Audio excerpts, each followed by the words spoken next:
And now the second really important thing is don't just use your chest voice. Do use also your head voice.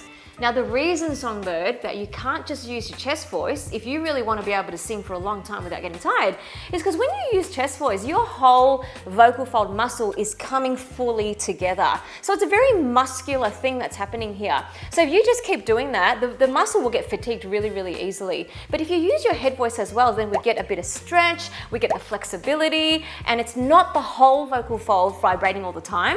And so you actually don't fatigue anywhere near as quickly. A really great exercise to actually help you to get into your head voice really, really easily is a zoo, zoo, zoo. It goes like this. Zoo, zoo.